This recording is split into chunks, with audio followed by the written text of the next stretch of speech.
नमस्कार back to channel friends. मैं सबका अपने चैनल स्टॉक्स फॉर लाइफ पे बहुत स्वागत करता हूँ। टीएफएल फैमिली डे फिल्म बस आज 3 अक्टूबर। रही बात भारतीय शेयर बाज़ार की अच्छी खासी फॉल सारे इंडाइसेस में देखने को मिल रही है। क्या ब्लू चिप, क्या लार्ज कैप, क्या मिड कैप, क्या स्मॉल कैप, सब में आज हमें तकरीबन 1.5% 2% के आसपास इंडेक्स में फॉल देखने को मिला। और ओवरऑल पोर्टफोलियो की बात की जाए तो वो भी काफ़ी क्रैश होता हुआ देखने को मिल रहा है। तो जी हाँ दोस्तों, I am pretty much sure आपको पता होगा कि बीच में जो इसराइल और ईरान को लेकर न्यूज़ आ रही थी ना, उस पर थोड़ा सा प्रेशर बनता हुआ देखने को मिल रहा है, जिसके वजह से आज सेल ऑफ थोड़ा ज़्यादा ट्रिगर हुआ। बट उसको छोड़ के भी ना, भारतीय बाज़ार में कुछ और पॉइंट हैं जिसको हम लोग को इग्नोर नहीं करना चाहिए, जानना चाहिए कि क्यों सेल ऑफ आज भारत के बाज़ार में कुछ ज़्यादा हुआ, अन्य देशों में उतनी बड़ी फॉल क्यों देखने को नहीं मिली, और क्या इसराइल ईरान का ये जो वॉर है क्या रशिया यूक्रेन के जैसा कॉम्प्लेक्स हो सकता है। अगर होता भी है तो हमें करने की क्या आवश्यकता है। बाज़ार गिरेगा तो भागेगा भी, और भागेगा तो गिरेगा भी, इसमें कैसे कोई बड़ी बात नहीं। लेकिन यस, करना क्या है इस पॉइंट ऑफ व्यू में वो जानना बहुत इंपॉर्टेंट है। चैनल फर्स्ट टाइम होंगे सब्सक्राइब कर सकते हैं इस तरह की क्वालिटी कंटेंट को सबसे पहले एक्सेस करने के लिए। Now without dealing any for time, let's begin. तो बात की जाए निफ्टी 50 की, देश की सबसे बड़ी इंडेक्स में इसका नाम आता है, सेंसेक्स का नाम आता है। और दोस्तों, आज शुरुआती आवर्स में ही सेलिंग का प्रेशर काफ़ी ह्यूज था। आज हमें निफ्टी तकरीबन 550 पॉइंट, और ऑफ कोर्स सेंसेक्स की बात की जाए 1700-1800 पॉइंट फॉल होता हुआ देखने को मिला। और पूरे दिन भर की बात की जाए 11 लाख करोड़ स्वाहा होते हुए देखने को मिल रहे हैं। तो जी हाँ गैस, निफ्टी में 550 पॉइंट की गिरावट, क्या इसके पहले भी हमने बड़ी बड़ी गिरावट देखी है, लेकिन यस उसके बाद रिकवरी भी काफ़ी अच्छी होती है। लेकिन यस, बाज़ार अगर इतना भागेगा तो कोई तो गैस की ट्रिगर पॉइंट होना चाहिए बाज़ार को बड़ा फॉल होने के लिए।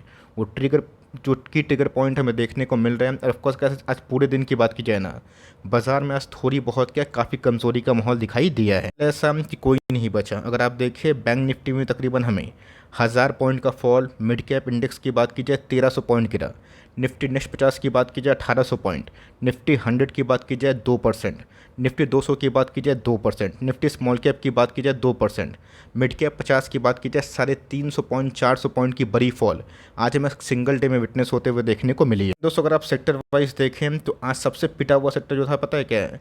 रियलिटी। 4.5% फॉल था निफ्टी ऑटो में, तकरीबन 3% के आसपास इंडेक्स में फॉल देखने को मिल रही है। फिन सर्विसेज की बात की जाए उसमें भी गाइस 600 पॉइंट डाउन हमें देखने को मिला। तो ओवरऑल देखा गया ना तो पूरा बाजार काफ़ी लुढ़का है। हाल ऐसा था दोस्तों कि सिर्फ निफ्टी 50 के टॉप गेनर में बस यही दो नाम सामने आया, जिसमें JSW स्टील और ONGC जैसे बड़ी कंपनी हमें देखने को मिल रहे हैं। और हमें दोस्तों डिक्लाइन में तकरीबन 2022 और 495 शेयर से एडवांस आते हुए देखने को मिले। और इन सब में भी कोई बड़ी हरकत नहीं हुई, जिसमें कोई बड़ी न्यूज़ होगी वही शेयर भागे होंगे। लेकिन यस, जनरली अगर देखा गया तो आज हमें लालिमा छाते हुए देखने को मिल रही है।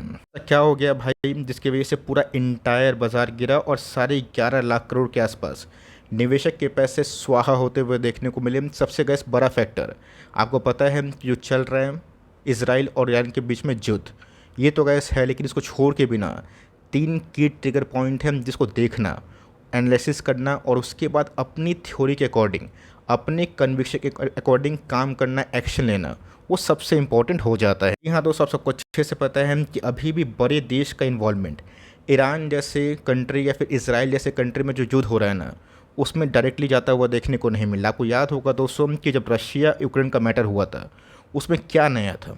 उसमें नया ये था दोस्तों, इस वॉर से अलग, कि उसमें यूएस की सीधा इन्वॉल्वमेंट थी, उसमें यूरोप का सीधा इन्वॉल्वमेंट था, नाटो का सीधा इन्वॉल्वमेंट था। मतलब दोस्तों, जंग तो दो कंट्री के बीच में थी, लेकिन जो सुपर पावर थे ना आपस में लड़ बैठे। और इसका अंजाम क्या हुआ? रशिया भी घाटा में गया, यूक्रेन भी घाटा में गया, हमारा भी इंडेक्स गिरा था। लेकिन दोस्तों, यूरोप की बात की जाए ना, वो रिसेशन में जा चुका था। तो क्या आने वाले कल में इस इसराइल और ईरान की युद्ध में क्या बड़े सुपर पावर्स की बात की जाए जिनके सामने बड़ा इलेक्शन है, क्या वो हिम्मत करेंगे कि फिर से एक नया युद्ध में अपने इन्वॉल्वमेंट को बढ़ाया जाए और फिर से इसको कॉम्प्लेक्स किया जाए? बिकॉज आप सबको अच्छे से पता है कि रशिया यूक्रेन के मैटर में जितनी कॉम्प्लेक्सिटीज़ हमें देखने को मिली, इसका रीज़न मेन तौर पे यूएसए था। और ऑफकोर्स यूएसए के बाद यूरोप की कंट्री में कितना बड़ा झटका लगा। तो जी हाँ गैस, क्या इस बार फिर से रशिया यूक्रेन के मैटर के बाद पूरा वर्ल्ड इस वॉर को अफोर्ड कर सकता है? मेरा आंसर नहीं। बिकॉज दोस्तों, अगर इस वॉर को अफोर्ड करने की कोशिश यूरोप या फिर यूएसए करता है ना, तो हमारा तो गैस बहुत ही कम घाटा होगा, लेकिन उनकी कंट्री जो अभी के टाइम रेट कट होने के बाद थोड़ा सा स्टेबलाइज होते हुए देखने को मिल रही है ना, वो फिर से गैस कोमा मोड में जा सकती है। अब ये दोस्तों बोलना प्रीमेच्योर एक्टिविटी होगी कि आने वाले कल में, कल परसों तरसों 5 दिन के बाद, 6 दिन के बाद इसराइल क्या करेगा, क्या आपको पता है? इसराइल के अंदर अब थोड़ी ना है दोस्तों। आपको पता है कि उनके जो मंत्री है क्या सोच रहे हैं, वो क्या प्लान करके बैठे हैं?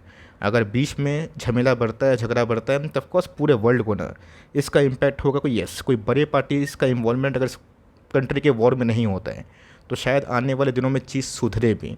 बिकॉज इसके बीच में गैस हमास को लेके भी ऐसे ही कुछ युद्ध हुआ था, बट बड़े पार्टी का इन्वॉल्वमेंट नहीं होने की वजह से वो जो युद्ध है ना, महीने भर में ही समाप्त होता हुआ दिखाई दे चुका था। दोस्तों ये सब मैटर होगा तो थोड़ा सा स्केप्टिज्म जो है ना, वो थोड़ा सा पारा चढ़ेगा। और ऑफकोर्स जब स्केप्टिक देश में दोस्तों जो कंट्रीज़ हैं जो वॉर में इन्वॉल्व है, और जो वर्ल्ड की one of the finest exporter में दोस्तों क्या है, क्रूड, ईरान, अगर उन सब में गैस वॉर होता है, उनके जो मेन जो पेट्रोल की बात की जाए, डीजल की बात की जाए, क्रूड की बात की जाए, उनकी रिफाइनिंग को अगर इसराइल अटैक करता है तो ऑफकोर्स डर का माहौल पैदा होगा, और जिसकी वजह से गैस क्रूड के प्राइसेस में तेज़ी आएगी। आज बहुत सारे क्रूड स्टॉक्स, जैसे आप बोल सकते हैं पेंट कंपनी, टायर कंपनी, काफ़ी फॉल हुई। जो बीच में गैस क्रूड का जो भाव 71 के आसपास पहुंचा था ना, वो फिर से भाग के 75 के आसपास पहुंच चुका है। तो जी हाँ, गैस भारत जैसे इमर्जिंग कंट्री के लिए क्रूड बहुत इंपॉर्टेंट है, और इसके भाव बढ़ने से ना हमें इम्पैक्ट पड़ता है। तो ऑफकोर्स हमारी दूसरी नज़र क्रूड के प्राइस पे होनी चाहिए कि ओपेक, ओपेक प्लस कंट्री, और ऑफकोर्स क्रूड के प्राइसेस में क्या कमेंट्री, क्या सुधार और क्या प्राइस एक्शन हो रहा है। इसके बाद दोस्तों को पता है कि सेबी ने बहुत ज़्यादा रिस्ट्रिक्शंस टाइट कर दी है एफएनओ पे। मतलब वैसे एक आम निवेशक, रिटेल निवेशक, जिनको ऑफकोर्स लेवरेज पे पैसे मिलते थे ट्रेडिंग करने के लिए, लॉट साइज़ बढ़ने से गैस वो लोग की जो ट्रेडिंग है ना, आप समाप्त ही पकड़ के चलें कि बिकॉज एफएनओ में बहुत लोगों को घाटा होता है, जिसकी वजह से सेबी ने एक अच्छा नियम ही लाया। लेकिन यस, अब दोस्तों एक कंसर्न पैदा कर रहा है कि चलिए आपने छोटे निवेशक को बचाने के लिए कोई बड़ा मेजर अपनाया, अच्छी बात है, लेकिन क्या आने वाले कल में इस मेजर से बाज़ार का मोमेंटम इम्पैक्ट पड़ सकता है, फिर नहीं पड़ सकता है? सूत्रों के हवाले की खबर की बात की जाए, जो सूत्र बता रहे हैं, मैं नहीं बता रहा हूँ, कि सेबी शायद इस डिसीजन को फिर से रिकॉल करेगी या फिर से इसके ऊपर विचार करेगी। अब कैसे सेबी ने इसको इम्पोज किया है या फिर नया नियम लाया है, सोच समझ के ही लाया है। लेकिन ऐसा अगर स्टॉक मार्केट में इसका इम्पैक्ट अगर कुछ ज़्यादा होगा तो ऑफकोर्स सेबी उसको फिर से विचार करेगी, और विचार के बाद दोस्तों रेगुलेटर्स जो भी डिसीजन लेंगे हमें तो मानना ही पड़ेगा। लेकिन यस, अभी के टाइम का जो रेस्ट्रिक्शंस हमें एफएनओ के द्वारा देखने को मिल रहे हैं, जिसकी वजह से बाज़ार आने वाले दिनों में थोड़ा बहुत नेगेटिव बिहेव कर सकता है, ऐसा मैं नहीं बोल रहा हूँ, ऐसा थोड़ा बहुत जो बड़े एक्सपर्ट्स हैं उनका माना जाए तो।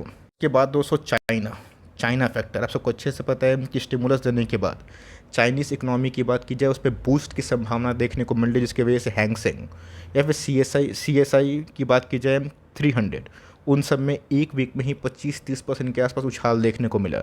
स्टिमुलस क्यों मिला है? बिकॉज चाइना की इकोनॉमी पस्त हो गई थी, और इसको मस्त करने के लिए स्टिमुलस का इंजेक्शन देता हुआ देखने को मिल रहा है, जिसके वजह से दोस्तों बहुत ही लो वैल्यूशन की वजह से FIS अट्रैक्ट हो रहे हैं। तो जी हाँ गैस, अगर FIS अट्रैक्ट होंगे तो भारत से पैसा निकाल के कोशिश करेंगे, या तो भारत में अभी ना डालें, थोड़ा सा वेट करें करेक्शन का, या फिर चाइना मार्केट में ही पैसा डाला जाए तो FIS कुछ भी करे। बट दोस्तों 10 दिन के फॉल से, 10 महीना का बियर मार्केट से, या फिर 1 साल का बियर मार्केट से, 2 साल का बियर मार्केट से अगर आप भारत जैसी इकोनॉमी को 10 साल 15 साल छोड़ देंगे ना, वो चीज़ मेरे हिसाब से सही नहीं है। देखा गया तो पूरा वर्ल्ड दोस्तों उतना प्रभावित नहीं है। डो के फ्यूचर्स की बात की जाए मात्र 200 पॉइंट ही डाउन है। फुटसे की बात की जाए वो तो गैस अभी के टाइम ग्रीन में ही है। CSE की बात की जाए, डेक्स की बात की जाए, उन सब में भी आज कोई बड़ी फ्री फॉल दिखाई नहीं दे रही। बात निफ्टी का प्राइस ट्रेंडिंग तो 24 के आसपास है, एक्सपेंसिव तो है, बट ये दोस्तों बोलना बहुत ही गलत बात होगा कि बबल जोन पे। बबल कब होता है? जब ऑफकोर्स प्राइस ट्रेंडिंग 25 के ऊपर, 27, 28, 30 या फिर उसके ऊपर पहुंच जाए। लेकिन गैस 24 का भी ख़राब नहीं है। अगर यहाँ से थोड़ा बहुत फ्रॉड हटता है, जो वीक निवेशक जाते हैं, अगर निफ्टी का फिर भी दोस्तों अगर 22 या फिर उससे नीचे होता है ना, फिर से बहुत लोगों को शायद यही पीना धीरे धीरे एट्रैक्टिव लगना शुरू हो जाए। ये बात बैंकिंग स्टॉक्स की घबराने की बिल्कुल आवश्यकता नहीं है दोस्तों, बिकॉज 10 साल का ये लोएस्ट स्टांस है। बैंक निफ्टी का पी अगर आप देखें 15 के आसपास है, तो बैंक निफ्टी के पी में दोस्तों अगर आपको लगता है कि बबल है, जो मेरे हिसाब से कोई सही नहीं है, बिकॉज अभी भी गैस बैंक निफ्टी का जो पारा है ना वो बहुत ही नीचे है। तो 15 के पी में गैस क्या ही बबल है, बिकॉज बैंकिंग स्टॉक्स ने अभी तो परफॉर्म ही नहीं किया और मेरा ऐसा मानना है कि रेट कट के बाद शायद इन सब में थोड़ी बहुत ऊर्जा वापस आए। बात दोस्तों स्मॉल कैप 500 की निफ्टी के 500 स्टॉक्स की बात की जाए, उसका भी गैस प्राइस टू अर्निंग 27 के आसपास है, जो मेरे हिसाब से एक्सपेंसिव तो है बट बबल बोलना गलत होगा, थोड़ा बहुत फ्रॉथ निकलता है तो हमें डेसेंट वैल्यूएशन ज़रूर मिलेगा। एक ही जगह कंसर्न है निफ्टी मिड कैप 150 का, जहाँ पे गैस पी ना 45 के आसपास है। एसएमई को तो गैस मैं जनरली कवर करता नहीं बिकॉज उसमें लॉट साइज़ होता है और न्यूज़ काफ़ी अंदरूनी होते हैं, तो उनका तो गैस पी आसमान को छू रहा है। बट मिड कैप में से बहुत सारे स्टॉक्स हैं जो अपने वैल्यूएशन से काफ़ी ऊपर भागे थे, जिसमें रेलवे, डिफेंस और बहुत सारी कंपनीज है जो गैस टॉप से जनरली 25 से 30% के फॉल मिल रहे हैं। तो यहाँ पे गैस अभी भी करेक्शन की थोड़ी बहुत संभावना है, लेकिन वो कंपनी उतना नहीं गिरेगी जिनकी अर्निंग्स कंसिस्टेंसी लगातार क्लियर है और बाजार उनको रेस्पेक्ट भी करती है। देखा गया तो अमेरिकन इकोनॉमिस्ट की बात की जाए, वो भारत को लेकर काफ़ी बुलिश है। पूरे वर्ल्ड ओवर एफआईएस भले पैसे नहीं लगाएं पर इंडिया को लेकर गैस बुलिश कमेंट्री ज़रूर कर रहे हैं कि आने वाले कल में इंडिया 5-6 साल में सितारा बनने वाला है, सितारा बन सकता है और बन भी रहा है। बिकॉज मेजर इकोनॉमिक्स को दोस्तों इंडिया बहुत तेज़ी से टेक ओवर करके ना अपने जीडीपी को बहुत तेज़ी से बढ़ा रही है। इसमें गैस मैं यही बोलूँगा कि जब मैंने चैनल की शुरुआत करी थी उस समय गैस कोविड ही था, उसके बाद रशिया यूक्रेन का मैटर हुआ था और हमने गैस कितना बड़ा बड़ा फॉल देखा है। तो इन सब फॉल से गैस घबराने की आवश्यकता नहीं है। बाज़ार में सुख है तो दुख भी है, आपको बिना दुख के सुख की अनुभूति करना इम्पॉसिबल है। जो दुख की अनुभूति करते हैं सुख दोस्त उन्हीं को मिलता है। तो लॉन्ग टर्म इन्वेस्टर्स को उतना दिमाग पेची करने की आवश्यकता नहीं है। पैसे हैं, अच्छी कंपनी में करेक्ट वैल्यूएशन मिल रहा है तो वहाँ पैसा ही करें। पैसे नहीं हैं, लगा के बैठे हैं तो कूल डाउन होकर लॉन्ग टर्म तक आराम से चिंता मुक्त होकर होल्डिंग कंटिन्यू करें। बट मेरा ऐसा मानना है कि उन सब कंपनी को थोड़ा सा अवॉइड करें जो स्पेकुलेटिव वैलिडिटी है, जिनके अर्निंग्स कंसिस्टेंट नहीं है। रही बात बाज़ार से निकलने का या फिर शॉर्ट टर्म को प्रॉफिट बुक करके फिर बाद में घुसेंगे, ये गैस फिलॉसफी कंप्लीट मुझे सही लगती नहीं है। आपको पार्शियल प्रॉफिट बुक करना है, 10% 20% चर्न करना है पोर्टफोलियो को, वो तो गैस अलग बात है। बट आप सोचेंगे कि इस लेवल्स पे कंप्लीट पोर्टफोलियो को एक्सिट करके फिर से निफ्टी अगर 21,000 20,000 का हुआ तो मैं घुसूँगा। उसकी वजह से गैस बहुत लोग ना 2020 से भी अभी तक देख ही रहे हैं। तो यही मेरी कमेंट्री है दोस्तों, लाउड एंड क्लियर है, क्रिस्टल क्लियर है। कोई बाई सेल रिकमेंडेशन नहीं है, जो आपको अच्छा लगे आप वही कर सकते हैं। वीडियो अच्छी लगी तो प्लीज़ लाइक करिएगा, चैनल फर्स्ट टाइम होंगे सब्सक्राइब करके बेल आइकन को प्रेस करना भी ना भूलिएगा। दोस्तों मिलते हैं जल्द ही, तब तक के लिए bye. Thanks for listening friends, God bless you all.